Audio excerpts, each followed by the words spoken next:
안녕하세요. 인초이스입니다. 인공지능, 로봇, 빅데이터 등 첨단 기술로 인한 화이트 칼라 및 은행원, 세무사, 회계사, 텔레마케터 등 점차 수요가 줄어들 것이며 최근에 최저임금의 급격한 상승으로 인해서 상인들이 깊은 시름에 빠진 것은 사실이다. 따라서 최근에 많은 음식점들과 패스트푸드점들은 무인 시스템을 도입하고 있으며 이는 인건비 절감과 불필요한 고객과의 마찰을 최소화하기 위한 기업들과의 절묘한 타이밍이 맞아떨어진 결과라고 볼 수 있겠다. 은행도 이와 마찬가지로 인터넷 뱅킹, 텔레뱅킹, 핀테크 기술을 활용한 다양한 금융 서비스 앱들을 제공하여 스마트폰 일대만 있으면 은행원을 거치지 않고도 계좌 개설, 상품 가입, 계좌이체 등 80% 이상의 은행 업무가 가능한 시대가 도래하였다. 기껏해야 은행 창구를 찾는 경우는 분실, 재발급 카드 업무를 보는 정도다. 비대면 은행인 카카오뱅크, K뱅크, 토스 등 인터넷 전문 은행의 확산으로 화이트칼라인 은행원들과 같이 사무직 직원들의 설 자리가 점점 없어지고 있다. 미래에는 나라가 아니라 구글, 애플, 페이스북과 같은 초강대 기업이 나라를 좌지우지하는 그런 세상이 올지도 모르겠다. 조지 오웰의 예언이 적중하는 시대가 도래하지 않았나 하는 생각이 드는 것은 필연인가 보다. 빅브러더 빅브러들 즉 거대 감시, 권력이 지배하는 사회의 도래. 섬뜩하기도 하고 준비하고 대책을 세우지 않으면 무력감에서 허우적거리는 우리의 모습이 연상이 된다. 핀테크의 진화로 인해서 2025년까지 전 세계 은행원 23만 명이 사라지고 주로 사무직에만 의존하던 여성 일자리도 위태로울 것이다. 또한 2020년까지 전 세계 일자리 중 710만 개 사라지고 200만 개의 일자리가 새롭게 생기지만 여전히 510만이라는 순손실 일자리가 남는다.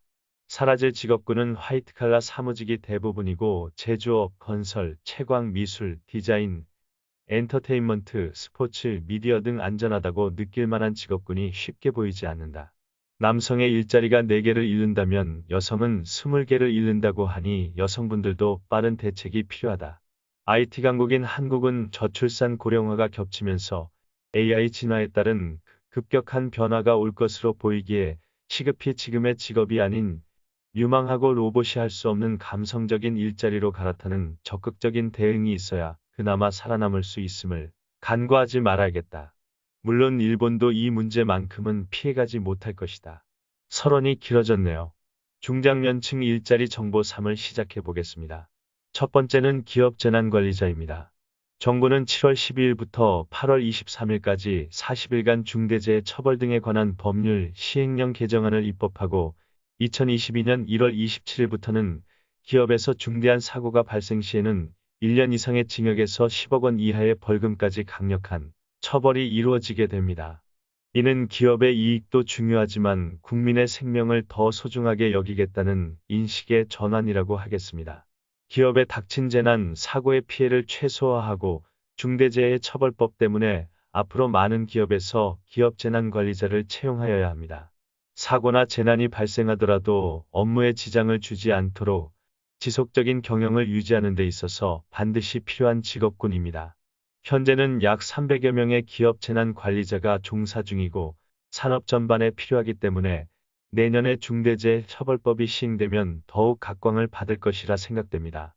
나이 학력 경력 제한이 없으며 필기 시험만 있기 때문에 누구나 도전해 볼 만한 자격증입니다.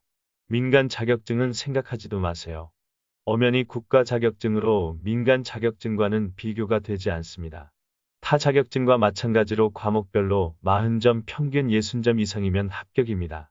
다만 지정 교육기관에서 전문 교육과정을 사전에 이수 후 수료증을 제시해야 응시 자격이 생깁니다.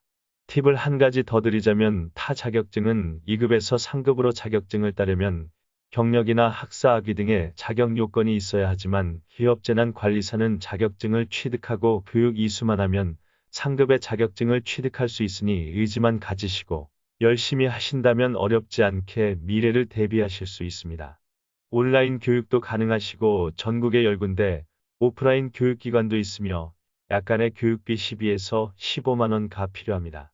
기타 자세한 사항은 행정안전부의 기업재난관리사를 참조하시기 바라며 아무래도 재난을 다루는 분야이기 때문에 약간의 사회 경륜이 있으신 중장년층이 유리하실 거란 생각이 듭니다. 물론 청년들은 자격증을 획득하시고 풍부한 사회 경험이 동반된다면 더욱 좋은 직업이 될 수 있을 겁니다.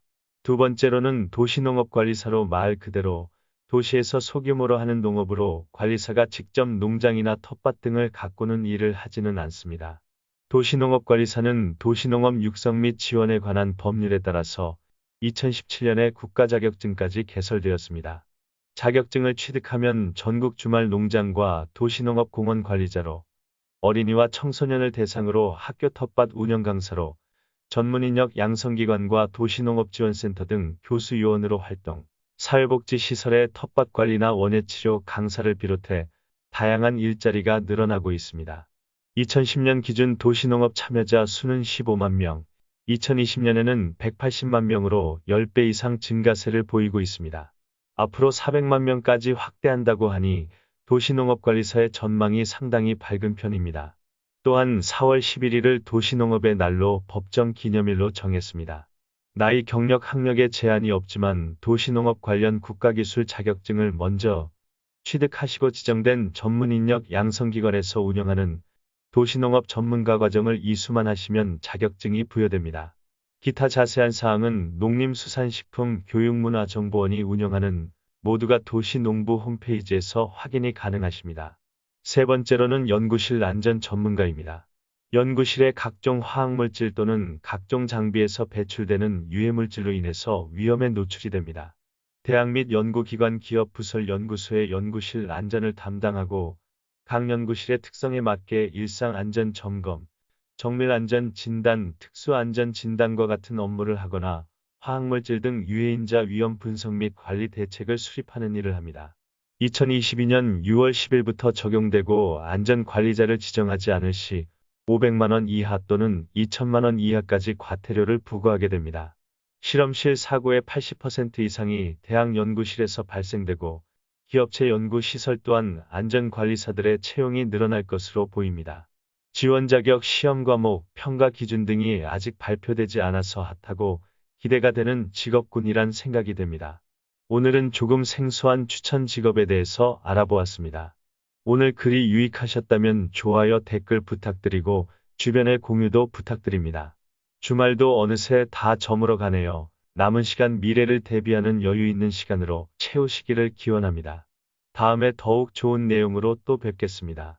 나머지 시간도 행복으로 가득 채우시기 바랍니다.